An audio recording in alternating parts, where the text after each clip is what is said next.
The wedding contract. The rain hammered against the windows of the Sterling mansion like bullets, matching the rhythm of my racing heart. I stood in the grand library, staring at the marriage contract on the mahogany desk, my hands trembling as I held the gold-plated pen. "Sign it, Ethan." My father's voice cut through the silence like a knife. "This is the only way to save our family." I looked up at him, searching for any hint of remorse in his weathered face. Nothing. Just the cold calculation of a businessman who'd gambled everything and lost. "You want me to marry a stranger? A woman from the Valentino crime family?" My voice cracked with disbelief. "Not just any woman," my father corrected, loosening his tie. "Isabella Valentino, the Mafia queen of New York, the most feared woman on the East Coast." My blood ran cold. Everyone knew that name. Isabella Valentino had built an empire on fear and blood after her father's assassination 5 years ago. Stories of her ruthlessness spread through the city like wildfire, how she'd eliminated her enemies without hesitation, how she commanded loyalty through terror, how she'd never lost a territory war. And now she was supposed to be my wife. Why would she agree to this? I asked, though part of me didn't want to know the answer. My father's expression darkened. "We have something she wants. Legitimacy. Political connections. A way to clean her money through our real estate empire. In exchange, she pays off our debts and keeps us alive." The pen felt like lead in my hand. Outside, lightning split the sky. "What choice do I have?" I whispered. "None," my father replied. "Sign, or the Kozlov family will collect their debt in blood. Starting with your sister." My hand moved almost involuntarily, scratching my signature across the bottom of the contract. The ink seemed to seal my fate. 24 hours later, I stood at the altar of a private chapel in the Valentino estate, waiting for a woman I'd never met to become my wife. First encounter. The chapel doors opened, and my breath caught in my throat. She was nothing like I'd imagined. Isabella Valentino walked down the aisle in a blood-red wedding dress that hugged her curves like a second skin. Her raven black hair cascaded over her shoulders in perfect waves. Her face was striking, sharp cheekbones, full lips painted crimson, and eyes so dark they seemed to absorb the light around them. She moved with the grace of a predator, each step calculated and confident. But it was her expression that truly unnerved me. Cold. Emotionless. Like she was attending a business meeting rather than her own wedding. Two massive bodyguards flanked her, their hands resting on concealed weapons. The message was clear. This was her territory, her rules. As she reached the altar, our eyes met for the first time. A chill ran down my spine. Those dark eyes assessed me like a piece of property she'd just acquired. "Ethan Sterling," her voice was smooth as silk, dangerous as a blade. "My new husband." The ceremony was brief and clinical. No romantic vows, no passionate declarations. Just cold, legal words that bound us together. When the priest said, "You may kiss the bride," Isabella turned to me with a look that froze the blood in my veins. "Don't even think about it," she whispered, so low only I could hear. "This marriage is business. Nothing more." She turned and walked back down the aisle without waiting for me, her red dress trailing behind her like a river of blood. The Valentino estate. The Valentino mansion was a fortress disguised as a home. High walls, armed guards at every entrance, security cameras covering every angle. As our car passed through the gates, I felt like I was entering prison. Isabella hadn't spoken a word during the drive. She sat on the opposite side of the limousine, scrolling through her phone, making calls in rapid Italian, discussing things that made my stomach turn, shipments, territories, problems that needed to be eliminated. "Marco, take my husband's belongings to the East Wing," she commanded as we entered the mansion. "Separate rooms." "Of course, Miss Valentino," the elderly butler replied. "It's Mrs. Sterling now," I said before I could stop myself. Isabella's head snapped toward me, her eyes flashing with something dangerous. The entire hallway seemed to go quiet. Her guards tensed. "What did you say?" Her voice was soft, deadly. I swallowed hard but stood my ground. "We're married. Your name is Isabella Sterling now." For a long moment, she just stared at me. Then, unexpectedly, the corner of her mouth twitched. Not quite a smile, but something close to amusement. "Mold," she said, walking toward me until we were inches apart. I could smell her perfume, something dark and exotic. Foolish but bold. "Let me make something clear, husband. I am Isabella Valentino. I built an empire with that name. I killed for that name. I will never change it for anyone. She leaned in closer, her lips almost touching my ear. But you will learn your place in my world. Understand? Before I could respond, she walked away, her heels clicking against the marble floor. Her second in command, a scarred man named Victor, gave me a look that clearly said I'd just made a mistake. That night, alone in my room in the East Wing, I lay awake wondering what I'd gotten myself into. The Queen's business. 3 days passed, and I barely saw my wife. She left before dawn and returned after midnight, always surrounded by her soldiers, always on her phone, always commanding her empire. I was left to wander the mansion like a ghost, exploring rooms filled with priceless art and hidden secrets. The staff treated me with polite distance, respect for being Isabella's husband, but no real warmth. On the fourth morning, I found Isabella in her private office, a converted library filled with monitors showing feeds from across the city. She was dressed in a black suit, her hair pulled back in a severe ponytail, studying a map covered in colored pins. "You shouldn't be here," she said without looking up. "I'm your husband. Where else should I be?" "Anywhere but here," interrupting my work. I walked closer, ignoring the warning looks from Victor and another guard. "What is this?" "Territory map." Isabella finally looked at me, her expression unreadable. "You really don't know when to leave well enough alone, do you? I'm part of this now, whether you like it or not. My family's name is attached to yours. Don't I have a right to know what business I'm tied to?" Something flickered in her eyes, surprise, maybe, or respect. She gestured to Victor and the guard. "Leave us." They hesitated, but obeyed. When we were alone, Isabella turned to face me fully. "You want to know what I do? Fine." She pointed to different colored pins on the map. "Red pins are my territories, docks, warehouses, nightclubs, restaurants. Blue pins are neutral zones. Black pins are enemy territory. And these yellow pins." She tapped 3 spots on the map. "These are problems." "What kind of problems?" "The Kozlov family, the same people your father owes money to, they're trying to move into my territory. They think marrying you makes me weak, distracted. They're testing my boundaries." I studied the map, my business degree from Harvard finally feeling relevant. "They're targeting your supply routes. If they control these 3 points, they can choke off half your distribution network." Isabella's eyebrow arched slightly. "You understand strategy." I was top of my class in business logistics. Crime and legitimate business aren't that different when it comes to supply chains.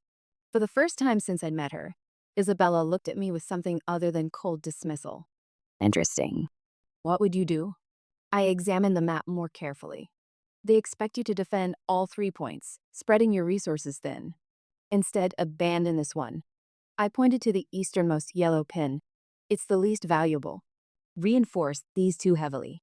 When they move on the abandoned territory, they'll overcommit. Then you hit them here." I indicated a blue neutral zone, cut their supply line to their main territory.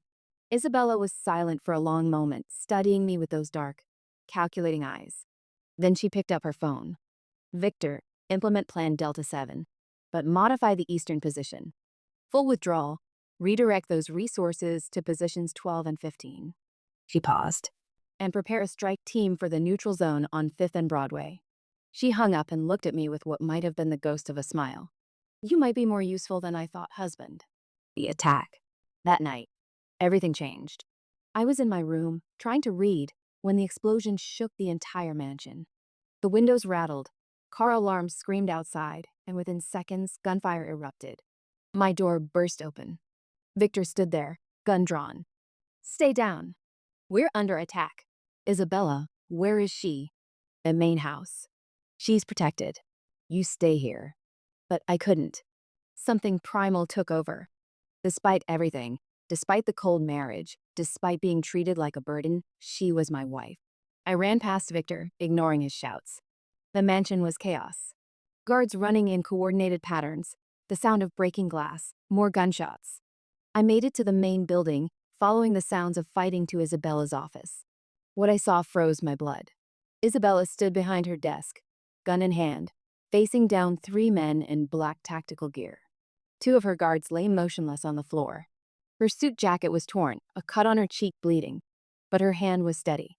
"You made a mistake coming here, Kozlov," she said to the lead attacker. Your reign is over, Queen.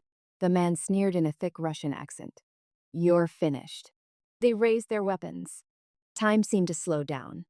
And I did something that surprised everyone, including myself. I grabbed a heavy bronze statue from a pedestal near the door and hurled it with all my strength at the nearest attacker. It struck him in the shoulder, throwing off his aim. His shot went wide. Isabella didn't hesitate. In the split second of confusion, she fired 3 times. 2 attackers dropped. The third turned toward me, and I saw my death in his eyes. Isabella's 4th shot hit him in the chest before he could pull the trigger. Silence fell, broken only by the distant sounds of continued fighting elsewhere in the compound. Isabella's eyes locked with mine across the room, her gun still raised, smoke curling from the barrel. Her expression was a mixture of shock, anger, and something I couldn't quite identify. You idiot, she breathed. You could have been killed. So could you. I can handle myself. I know. I saw. But you're my wife, and I couldn't just. The words died in my throat as Isabella crossed the room in 3 quick strides and grabbed my face with both hands, her gun still in one of them, and kissed me hard. It lasted only a second before she pulled back, her eyes wide, as if she couldn't believe what she'd just done. We'll discuss this later, she said quickly, her composure cracking. Right now, we need to. The office door burst open. Victor and a team of guards rushed in, weapons ready. They took in the scene. The 3 dead attackers, Isabella's bleeding face, me standing there looking shell-shocked. The compound is secure, Miss Valentino, Victor reported. We've captured 5 attackers alive. The rest are dead. Isabella's mask slipped back into place instantly, the moment of vulnerability gone. Good. Take them to the basement. I'll question them personally. She glanced at me. Take my husband to the medical wing. Make sure he's not injured. I'm fine. That wasn't a request, Isabella snapped. But as I was led away by the guards, I caught her looking at me with an expression I'd never seen before. Something almost like fear. Broken walls. The medical wing was quiet, sterile, and felt miles away from the violence that had just erupted. A doctor checked me over while Victor stood guard, his expression darker than usual. You're a fool, he said after the doctor left. Rushing into danger like that. Would you have done differently if it was someone you cared about? Victor's scarred face twisted into something that might have been a smile. Isabella doesn't need protecting. She's survived things that would break most men. But he paused, choosing his words carefully. She's never had someone try to protect her before. Not since her father died. What happened to him? That's not my story to tell. But if you're smart, you'll ask her yourself. She might actually answer now. He left me alone in the medical room, and I must have dozed off because the next thing I knew, soft footsteps woke me. I opened my eyes to find Isabella standing in the doorway. She'd changed clothes, cleaned up the blood, but I could see the exhaustion in her eyes. For the first time since I'd met her, she looked vulnerable. Why did you do it? She asked quietly, moving into the room. Why did you risk your life? I don't know, I admitted. Instinct, I guess. Instinct, she repeated, shaking her head. You barely know me. I've treated you like a business arrangement, kept you at arm's length, made it clear this marriage means nothing. Yet you still. She stopped, her voice catching. I sat up on the medical bed. You're right. I barely know you. But you're still my wife. And maybe I wanted to know if there was something more to this than just a contract. Isabella was silent for a long moment. Then, to my complete surprise, she sat down on the edge of the bed, suddenly looking very tired. My father was killed in front of me, she said softly. I was 22. He was teaching me the business, grooming me to be his second in command, not his replacement. But his enemies saw an opportunity. They attacked our family estate, killed 30 of our people, and shot him 12 times while I watched from a hidden panic room he'd pushed me into. I held my breath, not daring to interrupt. I survived because I hid while he died. While everyone died. I could hear the screams, the gunfire, and I did nothing. Her voice was hollow. When it was over, our family was in chaos. Enemies circling, allies abandoning us, everyone thinking the Valentino Empire would crumble. So I made myself into something they couldn't break. Something they'd fear too much to attack. The Mafia queen, I whispered. Yes. I killed the men who murdered my father. All of them. That I killed anyone who challenged my authority. I became brutal, ruthless, cold. Because showing any weakness, Any emotion meant death. In 5 years, I haven't let anyone get close. Haven't trusted anyone.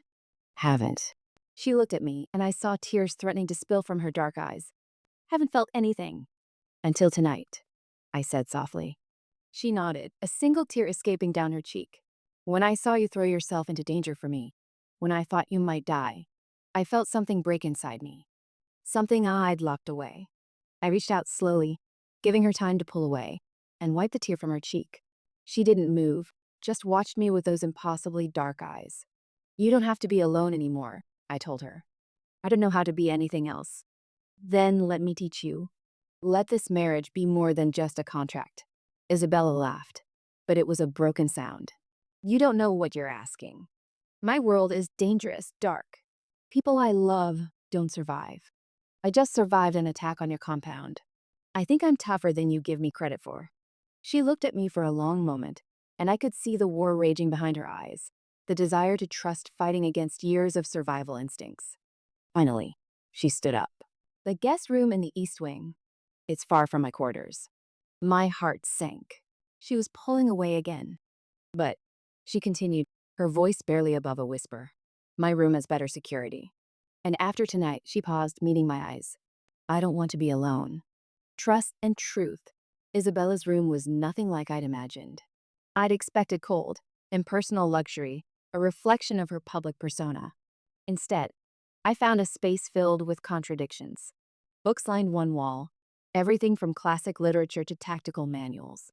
A collection of vinyl records sat beside a vintage record player. Photographs covered a cork board, her as a child with a dark-haired man who must have been her father, laughing in a way I'd never seen her laugh. My sanctuary, she explained, seeing me take it all in. The only place I let myself be. Less than the queen. She moved to the window overlooking the city, her silhouette outlined by the lights of New York. I joined her, and we stood in comfortable silence for a moment. Tell me about Ethan Sterling, she said suddenly. The real one. Not the desperate son who signed a contract to save his family. So I told her. About growing up in my father's shadow, always trying to prove myself. About Harvard, where I'd excelled at everything except living up to impossible expectations. About my sister Maya, 10 years younger, who I'd do anything to protect. About how my father's gambling addiction had slowly destroyed everything we'd built. I wasn't supposed to be the one who married you, I admitted. My father tried to arrange it with my older brother, Jonathan. But Jonathan ran. Left the country rather than face this. So it fell to me. Do you resent him for that? Isabella asked. I did. But now. I looked at her. I'm starting to think he did me a favor. Isabella turned to face me, and in the soft light, she looked younger, less like the feared Mafia queen and more like a woman carrying too much weight alone. I need to tell you something, she said. About the marriage contract. About why I really agreed to it. My stomach tightened. What do you mean? Your father's debt to the Kozlov family. It was more than money. He promised them access to your family's political connections, your real estate network, everything. They were going to use it to expand their operations, push me out of New York entirely. So you married me to block them. Yes. But there's more. She took a deep breath. The Kozlov family has been trying to find my weakness for 5 years. They knew I'd sacrificed everything to build my empire, that I'd given up any chance at a normal life.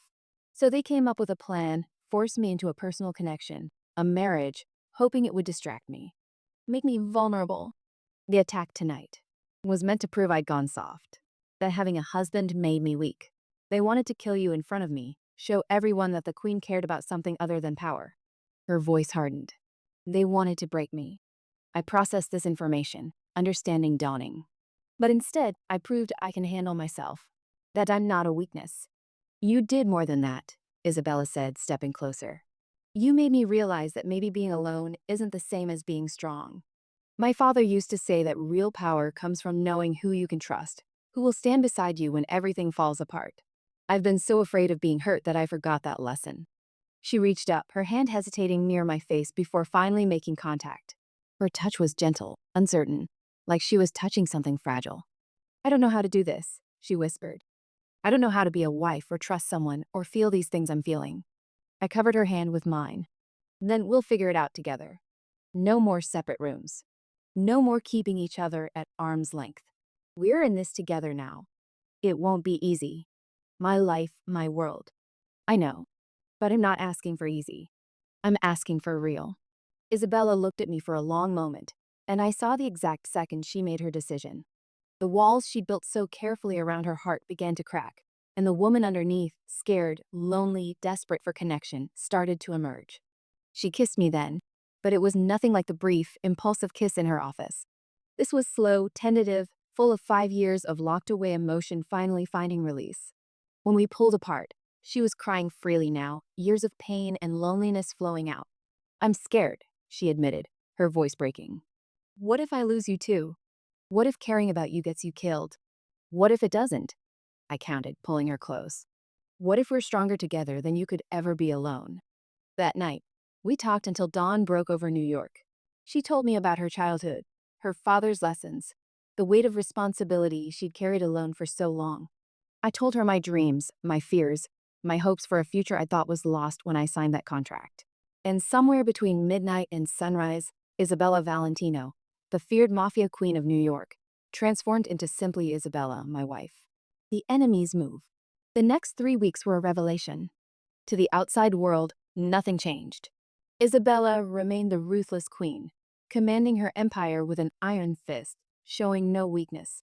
But behind closed doors, with me, she was different.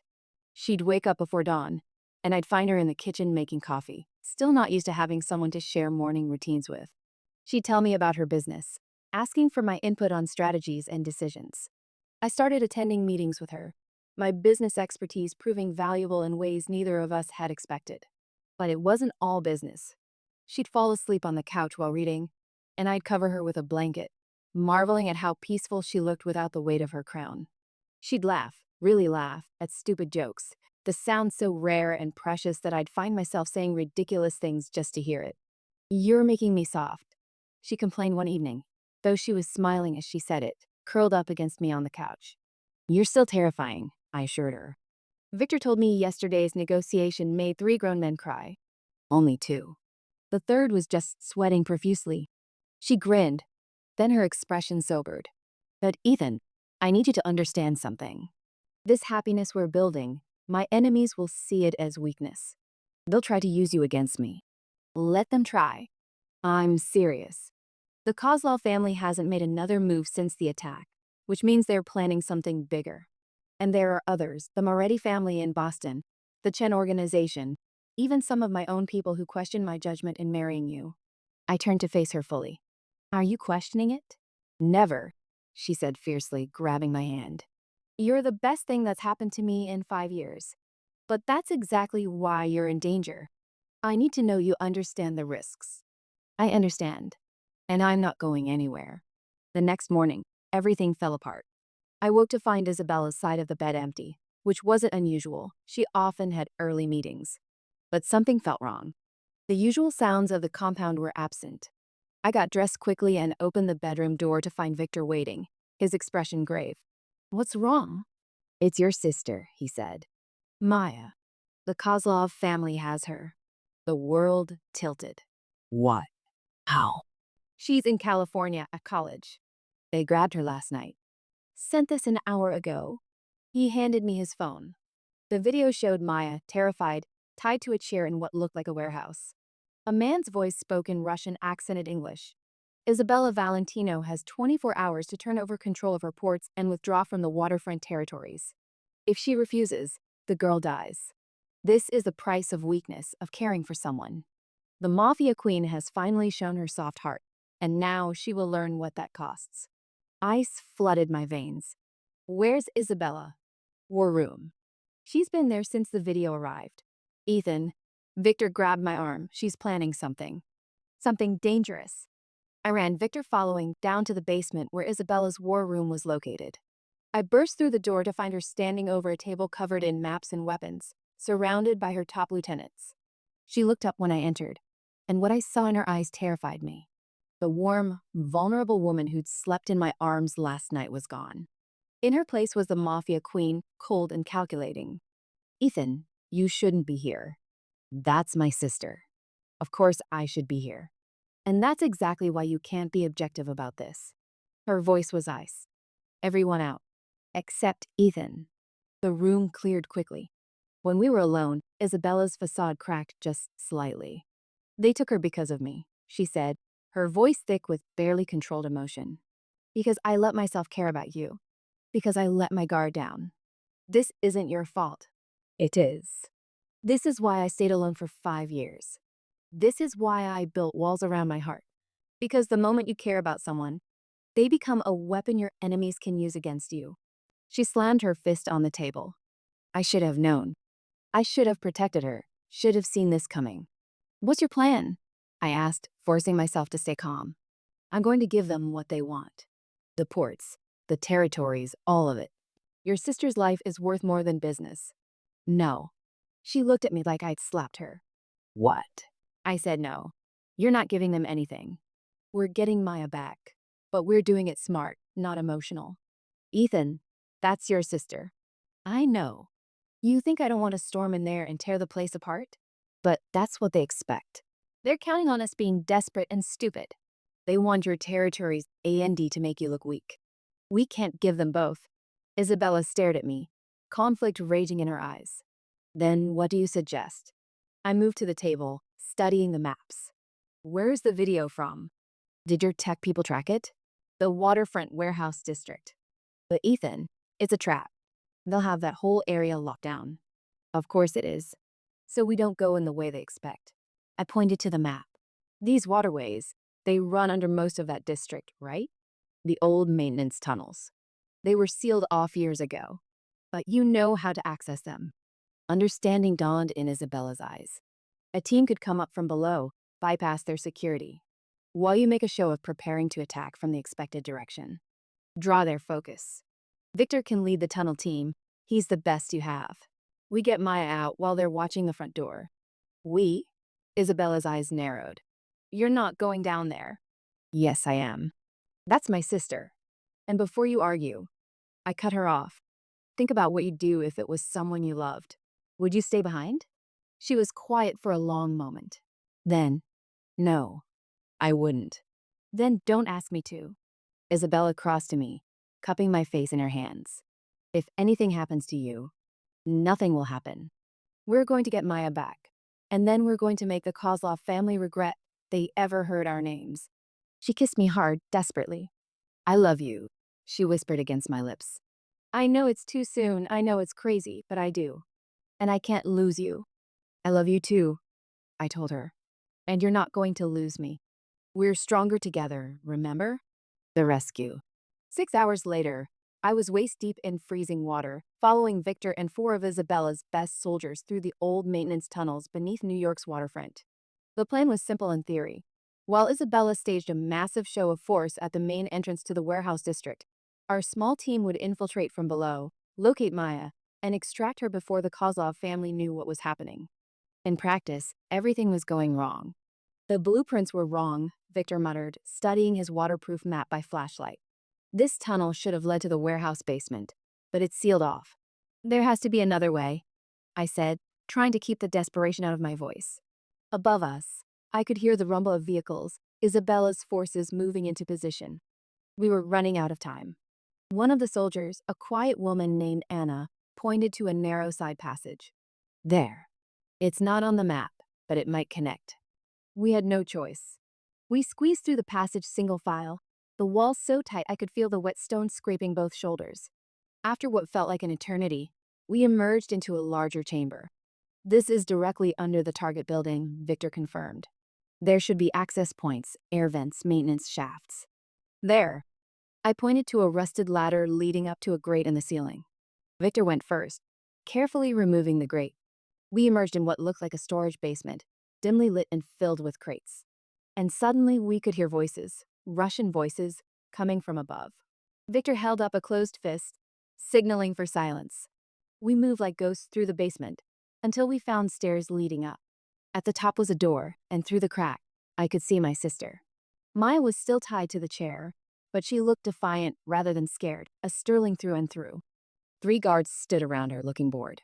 They clearly weren't expecting trouble from this direction. Victor looked at me, silently asking for confirmation. I nodded. This was it. What happened next took less than 30 seconds. Victor and his team moved with practiced precision, silenced weapons, precise strikes. The three guards dropped without ever raising an alarm. I ran to Maya, quickly cutting her restraints. Are you hurt? Ethan? She stared at me in shock. What are you doing here? Where? No time. We have to move. Can you walk? Yes, but an alarm blared throughout the building. Someone had discovered the unconscious guards. Go, Victor shouted. Back the way we came. We ran, Maya between me and Anna, Victor and the others covering our retreat. Behind us, I could hear shouting, footsteps pounding, the chaos of our perfect plan falling apart. We made it to the basement, to the grate, and were almost through when I heard Maya scream. I turned to see a massive man grabbing her, pulling her back. Without thinking, I launched myself at him, every ounce of rage and fear channeled into pure action. We crashed into a stack of crates, and I felt something crack. His ribs or mine, I couldn't tell. He was bigger, stronger, trained to fight. But I was fighting for my sister's life, and that made all the difference. Victor finished him with a precise strike to the temple, and we dragged Maya through the grate, down the ladder, back into the tunnels. They'll be coming down here now, Victor said, breathing hard. We need to move fast. The journey back through the tunnels was a nightmare of splashing water, gasping breaths, and the constant fear of pursuit. But finally, we emerged into the safe house Isabella had set up as our extraction point. Isabella was there, pacing like a caged tiger. When she saw us, wet, exhausted, but alive, she ran to me, grabbing me and Maya both in a fierce embrace. You idiots, she breathed. You beautiful, brave idiots. Maya pulled back, staring at Isabella with wide eyes. You're Isabella Valentino, the Mafia queen. I am. And I'm also your sister-in-law. We'll have time for proper introductions later. Right now, we need to finish this. Finish what? Maya asked. Isabella's expression turned cold, calculating. Making an example. The Queen's vengeance. What Isabella did next became legend in New York's underworld. While we'd been rescuing Maya, she'd been setting up the real trap. The attack on the warehouse district had been a feint, drawing the Kozlov family's attention and resources to one location. But Isabella's true target was their headquarters, an unassuming office building in Midtown that housed their entire operation. They thought I'd trade my empire for one girl. Isabella explained to the assembled family heads she'd called together in a neutral location, a hotel ballroom transformed into a war council. I stood beside her, Maya safely guarded in the back with Victor. They thought marriage made me weak. They were wrong. She clicked a remote, and screens around the room lit up with footage. The Kozlov headquarters, surrounded by police. Federal agents streaming in. Evidence being carried out in boxes. I've been gathering evidence against the Kozlov organization for 3 years, Isabella continued. Every transaction, every crime, every dirty secret. Tonight, I gave it all to the FBI. The Kozlov family's criminal empire is finished. The room erupted in whispers. A few family heads looked impressed. Others looked terrified. This is not a negotiation, Isabella said, her voice cutting through the noise. This is a message. I am Isabella Valentino, and I am not weak. I did not sacrifice my territories to save someone I care about because I didn't have to. My husband, she gestured to me. Help me see that protecting the people you love and protecting your empire are not mutually exclusive. They reinforce each other. She looked around the room, making eye contact with each family head. Anyone else who thinks a marriage makes me vulnerable is welcome to test that theory. But know this, I am stronger now than I have ever been, because I am no longer alone. The meeting ended with a new understanding. Isabella Valentino remained the queen, but she was a queen with allies now, with partners, with strength that came from connection rather than isolation. As we left, Maya pulled me aside. So, you married the most dangerous woman in New York? It's complicated. She loves you. I can see it in how she looks at you. And you love her. I do. Maya hugged me tight. Then I'm happy for you, big brother. Even if you did marry into the mob. New beginnings. 3 months later, life had settled into a new normal. The Kozlov family's leadership was in federal prison. Their territories had been absorbed or redistributed among the other families, with Isabella claiming the most valuable pieces. Her empire was stronger than ever. But more importantly, we were stronger than ever. I'd fully integrated into Isabella's organization, my business expertise helping to legitimize and expand her operations. We'd started converting some of the illegal businesses into legal ones, nightclubs into entertainment venues, protection rackets into private security firms. It was a slow process, but Isabella had started thinking about legacy, about building something that could outlast the violence. My father always said the smartest criminals eventually go legitimate, she told me one night as we reviewed business plans. He just never lived long enough to do it himself. Maya had returned to college, but with a team of discreet bodyguards Isabella insisted on. They developed a sisterly relationship, bonding over their shared frustration with my overprotective tendencies. You created a monster, I'd complained to Isabella after the two of them ganged up on me about something. I created a family, she corrected, smiling. Something I never thought I'd have again. But not everything was peaceful. Isabella's choice to go partially legitimate didn't sit well with everyone. Some of the old guard in her organization saw it as weakness, and there were still enemies out there, waiting for an opportunity. That opportunity came on a cold November evening. Isabella and I were attending a charity gala, the kind of high society event my family used to frequent regularly. It was part of Isabella's new strategy: being seen, being legitimate, building connections in the straight world. We were on the dance floor when I saw him, Dmitry Kozlov, the younger brother of the imprisoned family head, standing by the bar, staring at us with pure hatred in his eyes. Isabella, I whispered, we have a problem. She followed my gaze, and I felt her tense against me. But she didn't stop dancing. Victor, she said quietly into the nearly invisible earpiece she wore. East Bar. Dmitry Kozlov. Watch him. How is he here? I asked. I thought the entire family was locked up. Dmitry was in Russia when we took down his brother. He must have just gotten back to New York. She smiled, but it didn't reach her eyes. Keep dancing. Don't let him know we're concerned. We moved across the dance floor, and I could feel Dmitry's eyes following us. The music seemed too loud, the other dancers too close. Every instinct screamed danger. He's moving, Isabella said, her voice tense. Heading toward the exit. Victor, do not lose him. The song ended, and we stepped apart.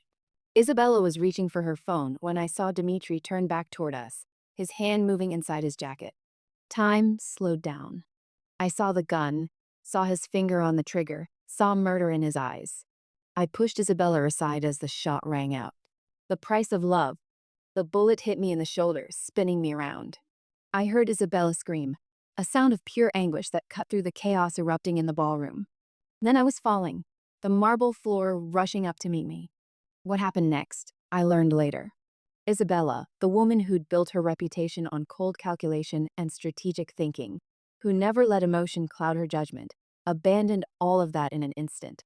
She caught me before I hit the ground, her hands pressing against the wound, her voice breaking as she called my name. Victor and the security team took down Dmitry before he could fire again. But Isabella never looked away from me. Don't you dare, she was saying, tears streaming down her face. Don't you dare leave me, Ethan Sterling. I just found you. I just learned how to love again. You don't get to go.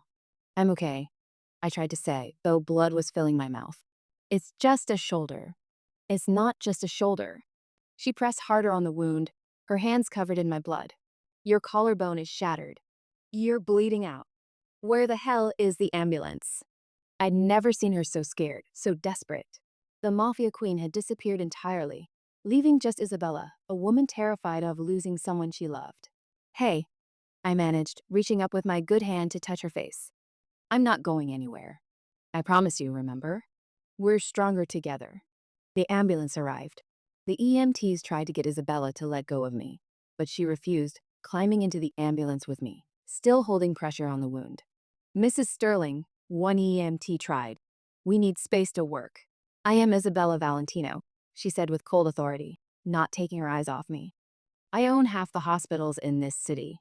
You will work around me, or I will have your license. Understand? They understood. The surgery took 6 hours.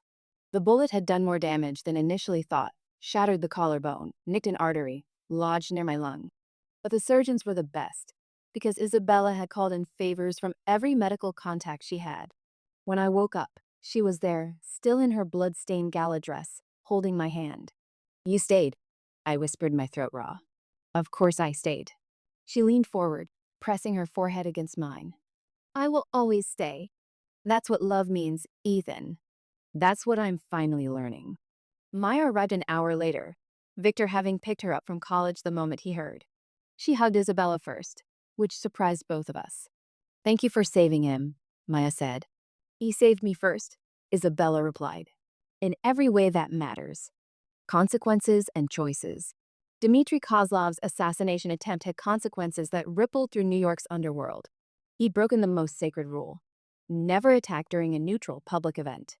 It was a declaration of total war, of disregard for any code. From my hospital bed, I watched Isabella orchestrate the response. She didn't want war. That had been her old way. Instead, she called a meeting of all the family heads again. The Kozlov family is finished, she declared. Not just legally, but in our world.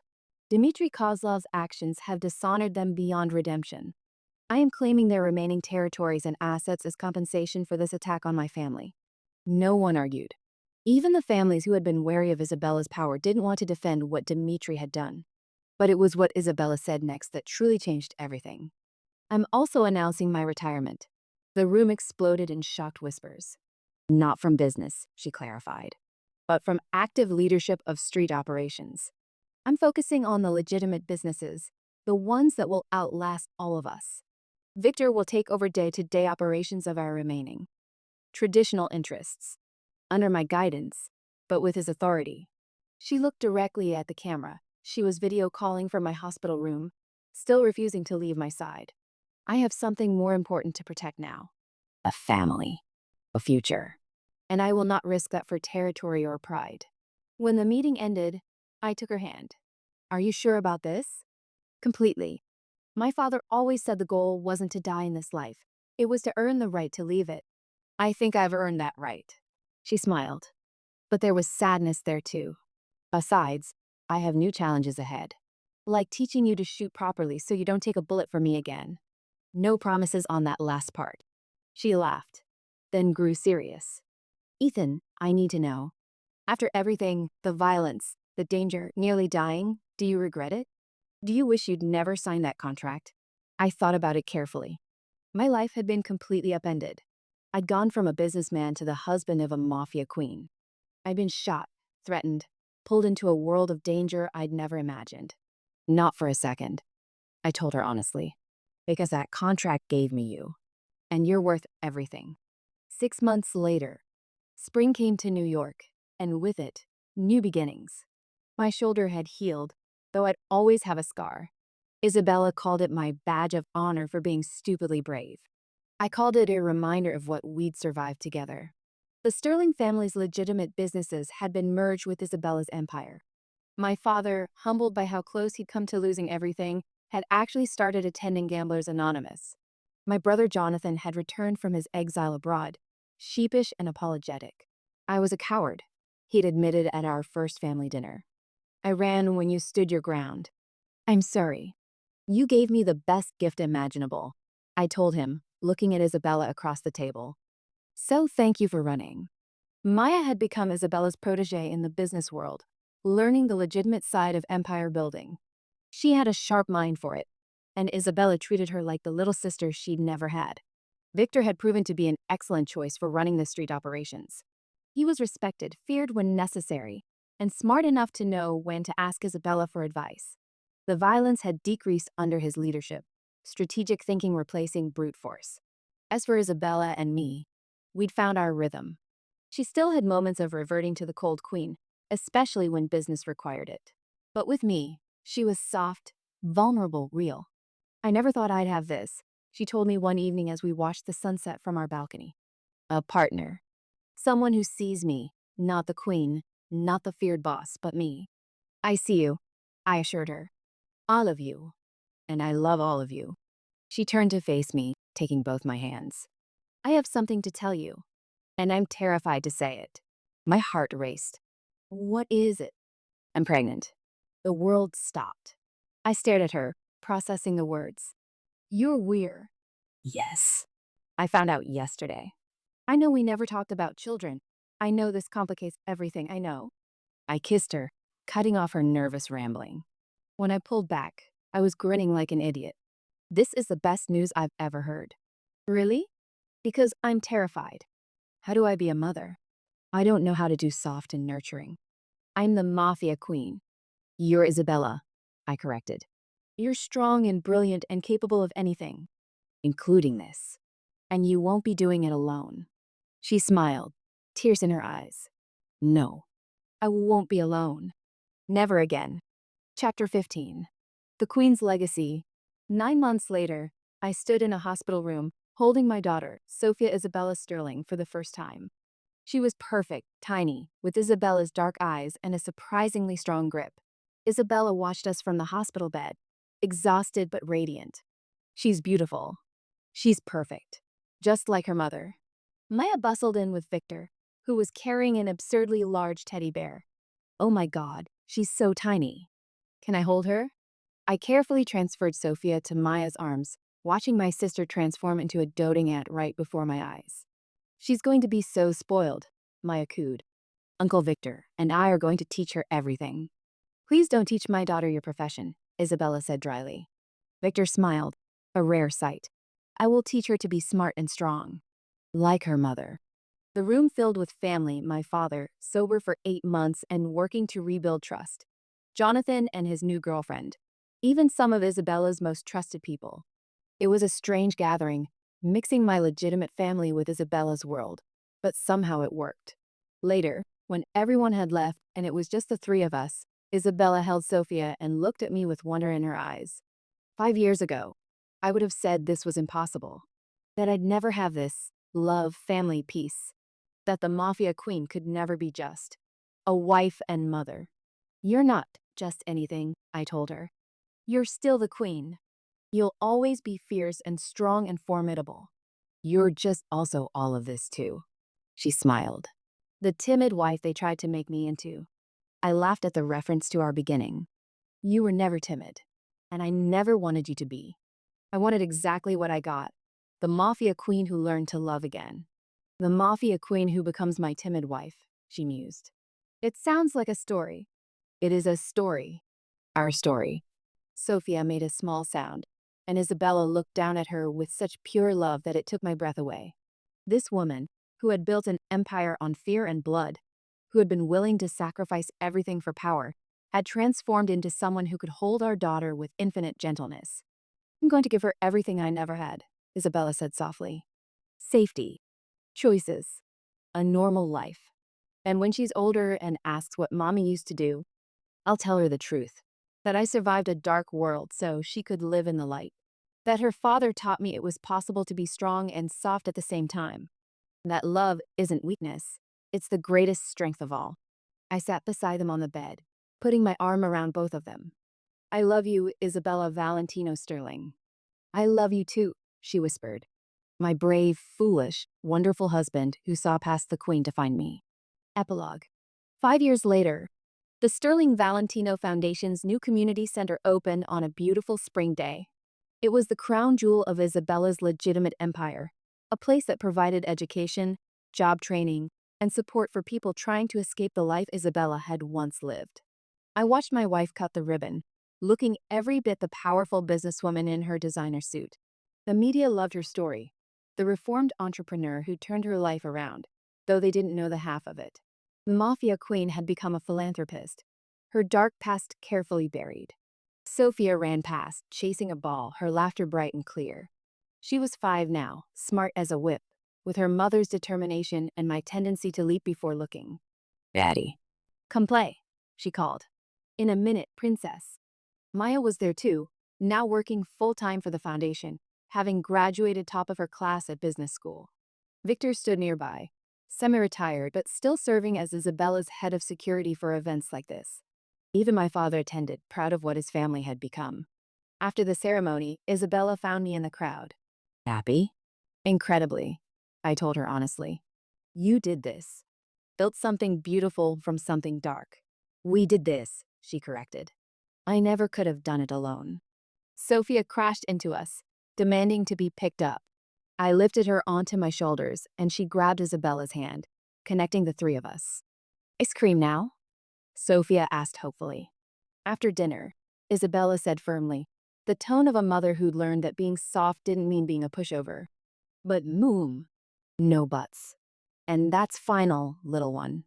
Sophia pouted, but accepted the ruling.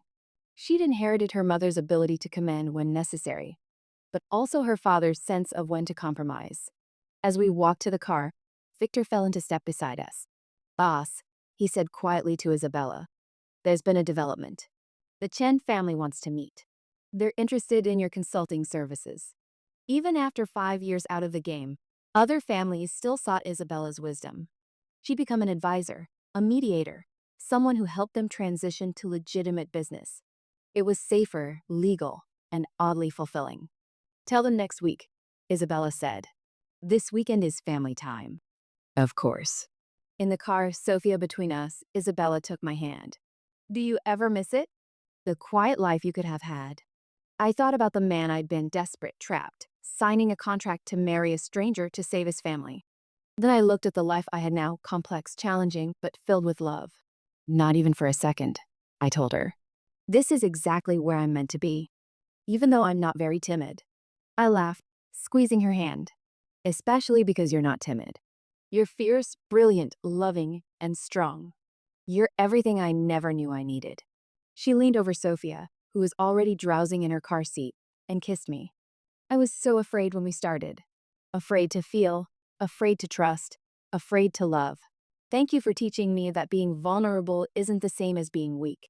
And thank you for teaching me that strength comes in many forms, including the strength to love fearlessly. As we drove home through the streets of New York, the city Isabella had once ruled through fear and now served through compassion, I reflected on our journey. From a forced marriage to save my family, to a love that had transformed us both. From the Mafia queen and her reluctant husband, to partners in every sense of the word. Isabella Valentino had indeed become my wife. But she'd never been timid, and I'd never wanted her to be. She taught me to be brave. I taught her to be vulnerable. And together, we built something neither of us could have created alone. A family, a legacy, and a love story that defied all odds. The Mafia queen had found her king, and they lived, not happily ever after, because real life isn't a fairy tale, but fully, deeply, and completely in love, facing whatever challenges came their way. Together. Always together. The end.